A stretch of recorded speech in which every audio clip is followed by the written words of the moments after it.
Hello, আসসালামু আলাইকুম everyone. Village life with Afia. তো আজকে হলো আমি সবজি রান্না করতেছি। এখানে হলো ডাল, তারপরে হলো আলু, ডাঁটা, সিম, তারপরে হলো এই পেঁপে দিছি। তো এখন আমি এখানে হাফ সিদ্ধ হয়েছে, তো একটু আদা বাটা দিয়ে দিলাম একটুখানি। তো এই যে এখানে আদা বাটা দিয়ে দিলাম। এখানে এখন আমি পেঁয়াজ কুচি আর কাঁচামরিচ দিয়ে দিতেছি। এই যে পেঁয়াজ কুচি আর কাঁচামরিচটা দিয়ে দিলাম। এই যে তো দেখতে পাচ্ছেন গাইস, সবজি রান্নাটা প্রায় অর্ধেক হয়ে গেছে। আর লবণটাও আমি দিয়ে দিব এখন। প্রথম অবস্থায় আমি লবণটা দিই নাই, এখন দিয়ে দিব লবণ।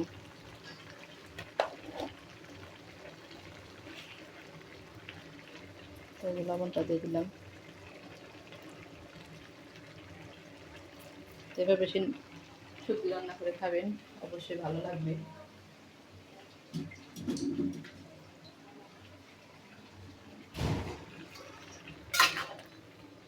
তো আমি একটু নাড়া করে দিয়ে দিই। নাড়া দেওয়ার পরে হলো সবজিটা একটু সিদ্ধ। তো এইভাবে রান্না করে খাবেন। তো মুসুরির ডাল দিয়ে, ডাঁটা দিয়ে, সিম বিচি, কাঁঠাল বিচি, এগুলা কাঁঠাল বিচি, পেঁপে, আলু, 2 রকমের, তেমনি 5-6 রকমের সবজি আছে। তো এই সমস্ত দিয়ে এখন আমি সিদ্ধ করে নিতেছি। এই যে পেঁপেগুলো সিদ্ধ হয়ে গেছে, প্রায় ডাঁটাও সিদ্ধ হয়ে গেছে। তো এভাবে রান্না করে খাবেন, অবশ্যই ভালো লাগবে খাইতে। আমি রান্নাটা করতেছি, অর্ধেক হয়ে গেছে। তো এখন আমি সরা দিয়ে ঢেকে দেবো।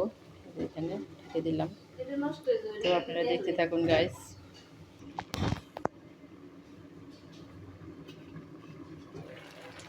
ওই যে সিদ্ধ হয়ে গেছে গাইস, দেখতে পাচ্ছেন, তো সিদ্ধ হয়ে গেছে। তো এখানে উপরে আমি এখন পুঁই শাক দিয়ে দিব। পুঁই শাক দিয়ে তারপরে হলো ঝোল দিব, ঝোল দিয়ে বাগার দিয়ে দিব। তো গাইস আপনার পাশেই থাকুন, দেখুন কীভাবে আমি রান্না করি। দেখেন কত সুন্দর হয়েছে। তো এখন আমি পুঁই শাকগুলো দিয়ে দিব। এটা দেখুন, এই যে সিদ্ধ হয়ে গেছে, আর একটুখানি হবে রান্না, শেষ আমার রান্না কমপ্লিট হবে। দেখুন কত সুন্দর হয়েছে। তো এই যে পুঁই শাকগুলো আমাদের গাছের, তো এই যে দিয়ে দিলাম পুঁই শাকগুলো। এই সবজিটা হেলদি একটা সবজি, বাচ্চারাও খাইতে পছন্দ করে, বড়দেরও ভালো লাগে। এটা ভাত দিয়েও খাইতে পারবেন আপনারা, তারপরে হইলো এই রুটি দিয়েও খাইতে পারবেন, পরোটা দিয়ে, রুটি দিয়ে, তাই বলেন না। সবজি এতগুলো যথেষ্ট। তো দেখুন গাইস কত সুন্দর দেখা যাইতেছে। তো সবজি আর সবজি, এক কড়াই সবজি রান্না করতেছি, সবাই খাবো আজকে। ডাঁটা হইল ক্ষেতের, আর শাকও হইল ক্ষেতের, পুঁই শাক, কাঁঠাল বিচি, গাছের পেঁপে, সব গাছেরই ধরতে গেলে সব কিছু আমাদের বাড়ির, কেনা কিছু নাই ধরতে গেলে, শুধু তেলটা আর হলুদের ফাঁকিটা। তো এই যে দেখুন গাইস, তো এটা আর একটু হোক, হইলে আমি একটু পানি দিয়ে দেবো, ঝোল দিয়ে দেবো এখানে। এখন ঝোলটা আমি গরম পানি দিব, লাগছে গরম পানি করে রাখছি যে এখানে পাশে, ওইটা দিয়ে দিব আমি। তো দেখুন পুঁই শাকটা দেওয়া মাত্রই হয়ে যায় গাছের সব কিছু। যে দেখুন ডাঁটাগুলো কি সুন্দর সিদ্ধ হয়েছে, অনেক সুন্দর হয়েছে।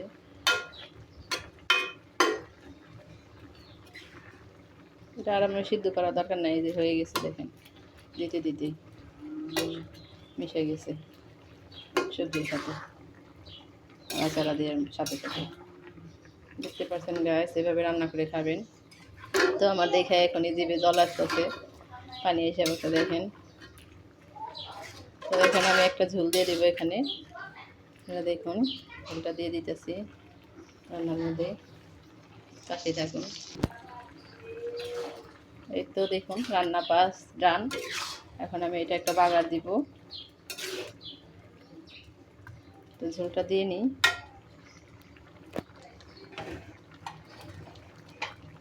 এই যে ঝোলটা দিয়ে দিতেছি। যতটুকু আপনারা খাইতে চান ঝোল আপনাদের পছন্দ মতো দিবেন। অনেকে বেশি খান, একটু কম খায়, আমি পরিমাণ মতো দিয়ে নিলাম, বেশিও না কম না, তো দিয়ে নিলাম। দেখুন গাইস, সবজি রান্না কত সুন্দর হয়েছে। সবজি রান্নাটা খাইতে অনেক ভালো লাগে। এক কড়াই সবজি রান্না করলাম। এই সবজিটা তো আমার বাচ্চারা অনেক পছন্দ করে, তো আপনারা অবশ্যই রান্না করে খাবেন। তো সবজিটা হয়ে গেছে। এখন আমি এখানে যে পাশেই হইল বাগার দিব। তো তেলটা গরম হয়ে গেছে। তো এখানে আমি একটু জিরে দিয়ে দিব, আস্ত জিরে মানে আলাম জিরা দিয়ে দিলাম কতগুলা। জিরা দিয়ে দিলাম। তো এখন আমি যে রসুন কুচি থেতো করা রাখা ওইগুলো দিয়ে দিলাম, দিয়ে দিলাম। আর এখানে আমি এখন পেঁয়াজও দিয়ে দিলাম একটুখানি। সেইভাবে বাগার দিয়ে খাবেন, খুব ভালো লাগে, অনেক স্বাদ লাগে, মজা লাগে। এই যে এটা লাল লাল করে ভেজে নিব। তো ভাজার পরে আমি ওই তরকারির মধ্যে দিয়ে দিব, এখানে বাগারটা এখানে দিয়ে দিব। তো এই যে ভাজা ভাজা হয়ে গেছে। তো আমি এটা এখানে ঢাইলা দিই। এটা লাল লাল হয়ে গেছে অলরেডি। তো আপনারা থাকেন, দেখুন। আমি দেখাইতে পারবো না এখন, আমি একটু অফ ক্যামেরায় দেখাই আপনাদের। তো বাগারটা দেওয়া হয়ে গেল। তো আল্লাহ হাফিজ দিয়ে দিই গাইস। বাগারটা দিয়ে দিলাম। তো আমার রান্না করা শেষ। সবজিটা এভাবে রান্না করে অবশ্যই খাবেন, অনেক মজা হবে। আর মজা হয়েছে যেহেতু আমি বলতেছি, এভাবে রান্না করে খাবেন।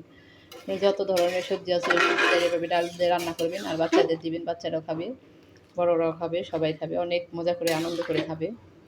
তো আল্লাহ হাফিজ গাইস, ভালো থাকবেন, সুস্থ থাকবেন, আমাদের জন্য অবশ্যই দোয়া করবেন। আল্লাহ হাফিজ।